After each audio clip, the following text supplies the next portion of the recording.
الحمد لله والصلاة والسلام على رسوله الكريم عليه الصلاة والسلام. اللهم صل على محمد وآله وصحبه أجمعين. idhegaysa nin yahow idhegaysa gabar yahay ay ka wada dhexeeyaan nolosha qoyska yagleelayaan mustaqbalka soo socda. horey ay u yagleeleen laakiin khaladaad badan ay soo wajaheen. marka hore waxaad ogaataa nolosha guurka ama haddii alla ku run yahay qoyska dhacdhac iyo khalad laga waayi mayo. janno weligeed ahaan mayso. mar hoos bay u kacaysaa, mar kor bay u kacaysaa. maalin waa farxad, maalin waa murugo, maalin waa isjacayl, maalin waa isnac, maalin waa la iskaraahiysanayaa, maalin waa la isku xiisoonayaa, maalin waa la isku dulqaadanayaa, maalin la isku dulqaadan mayo. heerka noloshaas sidaas sidaad u arkaysid maanta dunida markaad wareegaysid ama aada maraysid diyaarad raacdayda, gaari raacdayda, markab raacdayda, waxaa sii maraysaa bey-ad kala duwan, dhir kala duwan, buuro kala duwan, hawo kala duwan ayaad sii maraysaa. sidaa duniyada saa u kala duwan tahaan nolosha qoys u kala duwanta. taas meel ku qoro. halka waxaan rabaa inaan xasuusiyo waxaa weeye ninka anoo la hadlaya 5 arrimood ka fakir. 1 2 3 4 5 5 arrimood ku fakir intaada furniin ku dhaqaaqin. in badanoo ka mid a raggeenna dhibaatada la arkay maalin kasta waxay ka sheegtaan dumarkii ayaa sidaa nagu ahaaday, ayagaa khasbay ama sababay in la furo,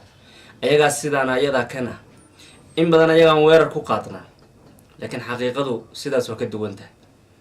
cudurku iyo ibtiladu xagga raggay ka socotaa. wax walba waddadii loogu talagalay ayuusan u marin,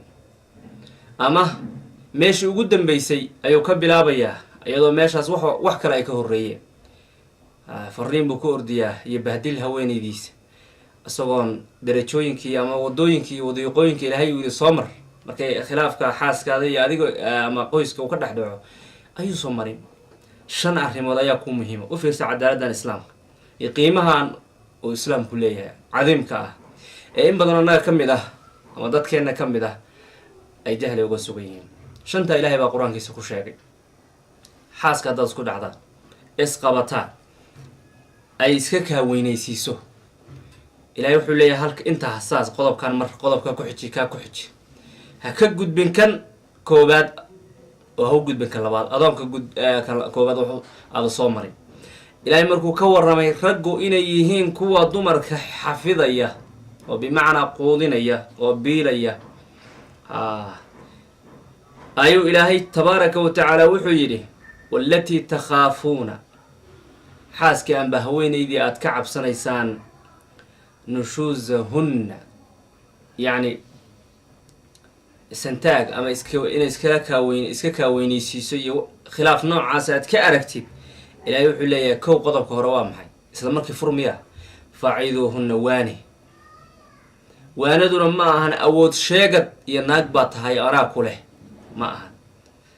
waanada laftirkeeda khalad ka fahmeen. faaciduuhunna buu ilahay yiri, waa qodobka koobaad. markaad xaaskaada isqabataan faaciduuhunna. anigu waxaan arkay kutubul fiqi ku arkay, idinkuna aad ku aragteen baab la yiraahdo haweeneydu markay ninkeeda khilaafto ama ay ka santaagto, laakiin ma arag baab looga hadlayo ninka xaaskiisa markuu khilaafo uu ka santaago iyo axkaamtiisa. inkastoo iyadoo kala duwan qodobo ay abwaabta fiqiga ama kutubta ku dhex daasan tahay, laakiin baab gooniyo qodobka looga hadlay sida haweenada looga hadlay aan arag. laakiin ilaahay wuxuu leeyahay faaciduuhunna waaniya, waa qodob koobaad. midka labaad waa waanida wax qaban kari weyde, waxa wax qaban waaye maslaxadii, waxbay qaban kari weyde, waa kasoo tilaabay markaas. markay wax qaban kari weydo wahjuruuhunna, ka haajira weye. ka haajira macnaheedu waa maxay? lambarka ka bedelo, dal kalena uga guur miyaa? maya. biilka ka jaran miyaa? maya. maxay tahay caruurta ku dayaca ku dayri miyaa? maya. fil madaajic buu ilaahay leeyahay, gogash keliya. guriga waad ku wada nooshiid, laakiin isticmaalka gogash oga haajir dhabarka usii jeedi buu ilaahay leeyahy waa qodobka labaad soo maha mid saddexaad baa jira kaa hadduu wax qaban waayo kii koobaad waanadii waxbay qaban kari weyday wakadalika waxaa kaloo wax qaban kari waayey hajrigii ama inuu gogasha oga tago oo joodar kale halkaa dhigto oo uusa isticmaal labadaas waxbay qaban kari waayeen ilaahay wuxuu yidhi wadribuuhunna garaaca macnihiis waa maxay inkastoo horey aan oga hadlay muxaadara ama kelmad soo socotana garaaca noocaasi aayadu tilmaantay ay soo socotay insha allahu tacaala laakiin macnaha hal macno ama tafaasiirta ku jirta ereygaas macno keliya aan ka qaadano hal macnaan kasoo qaadano macnadeeda kale halkaasaan ku faafin doona muxaadara soo socotay wadribuuhunna waxa weeye yani haddii alla kuu ron yahay haddii waanidi wax anfici weyday hajrigiina wax anfici waayey garaac macnaheedu waa maxay garaac macnaheedu maaha lugta jabi ku tuma maaha feer maaha dhiig ka keen maaha jirkeeda dilaaci maaha wejigeeda bedel maaha ilaa ay dhaheen culimmadu waa garaac yacni aan dhiig keenayn oo barar keenayn oo dilaac keenayn oo haddii alla kuu ron yahay dhaawac kale keenayn waa wax iska yar ah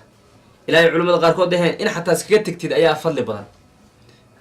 leanna ragga qiimaha badan iyagu waxaan kuma dhaqaaqaan laakiin waa fasax mubaax ah haween kastana maahan waa midda waane iyo wacdi iyo wax kaleba wax anfici waayaan oo xuduudada soo dhaafta waa qodob saddexaad wey ilaahay wuxuu yidhi fa in atacnakum falaa tabquu calayhina sabiilan hadday idin yeelaan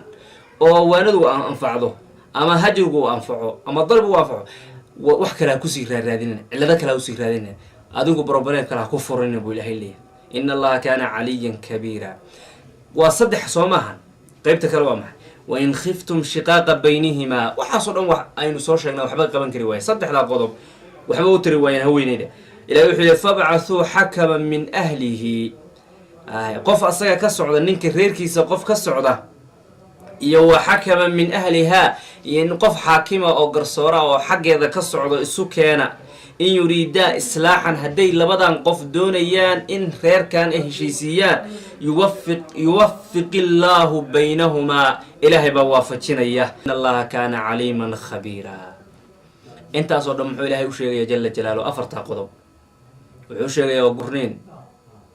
in la iska ilaaliyo oo qoys la baabi'iyo leanna guurku iska heshiisyada ugu qaalisan wey oo aan la furfurin ciyaarna aan lagu furfurin waa ku furayo saana waa iga furan tahay ciyaarta maanta ay rag ku jiraan ma ahan guurku ilaahay wuxuu leeyahay waani ha furin ha ku bilaabin ka haajir yacni haddaan la kuri u hanjab ama waxyaalo kale oo ay wax ku qaato tus haddii waxaasoo dhan wax anfici waayaan maxaa la samaynayaa qof reerkeeda ka socda walaalkeeda aabe ama qoyskeeda ka socda iyo qof qoyska ninka ka socda ha isu imaadeen ha gooyeen marka hadday qoyskan wada joogi karaan iyo hadday kala tegi karaan ayagu ha gooyeen labadan hadday doonayaan marka inay wanaag ay keenaan ilahay baa waafajinaya sida wanaagsan soo ma oo midna uso ninka u hiilinaya qaarka waxaa laga yaaba qoysaska midkan gabadha inuu hiiliyo gabadhooda difaaca midna inuu wiilkooda difaaca marka xal imaan mayo hadday labadan niyad wanaagsan yahay ilahay baa xalka waafajinayo ilahay leeyahay tabaaraka wa tacaala intaasoo dhan maxaa loo soo maraya waxaa la iska ilaalinaya furiin iyo qoys baaba-ah oo duma islaamkeenna wuxuu fududeeyey in qoyska la dhiso wadooyinka lagu helay hal fududeeya leh laakiin wuxuu adkeeyey qoys la dumiyo waxaa la yidhahdaa daawo dab baa u dambeeya mar laga fursan kari waayey mooyaane maya si kale maya waa afar qodob qodobka shanaad muxuu yahay haddaad isfurtaan afartaa wax anfici waayaan ma cadaawadba sida ragga soomaaliyeed iyo qoysaska soomaaliya ay isku sameeyaan maya ilahi wuxuu leeyahy walaa tansaw lfadla baynakum dheeraadkii idinka dhexeeyay markaa isqabi jirteen naxariistii iyo kalgacaylkii iyo raaxadii iyo noolaashii idinka dhexeeyey ha hilmaaminina dad wax soo wada maraa tihiine colaadda iska daayas soomaalida qaarka waxay ku leeyihin ama ragga qaar waxay leeyihin markii islaantii fura ti xunayd baa furay waa alla baryaya maya saas maha u ducee walaale waxaad tirahdaa ilaahay nin wanaagsan ha ku siiyo haddaan ku anfici waayo iyaduna waxaad tirahdaa ilaahay gabar wanaagsan ha ku siiyo haddaan ku anfici waayo ilaahay wuxuu leeyahay hadday kala tagaan ilaahay baa mid walba goonidiisa u irsaaqaya wakaasaa niyad wanaag walaa tansaw lfadla baynakum saasuu ilahay leeyahy walidalika aayad kale ilahay wuxuu leeyahy tabaaraka wa tacaala fa imsaakum bimacruufin aw tasriixun biixsaan wanaag haweenka ku haysta ama ixsaan kusii daaya walaa tansaw lfadla baynakum allahu akbar xataa markii laisfuriyo qodobada wax qaban kari waa daawad meesha ugu dambaysa ay noqoto dab weeye furin u noqdo cadaawadda iska daaya caruurteena colaadaha kala dhexgelina kala jiidanina adinku colaadaas ku beerinina guryaha iska soo xirina dadka isku darinina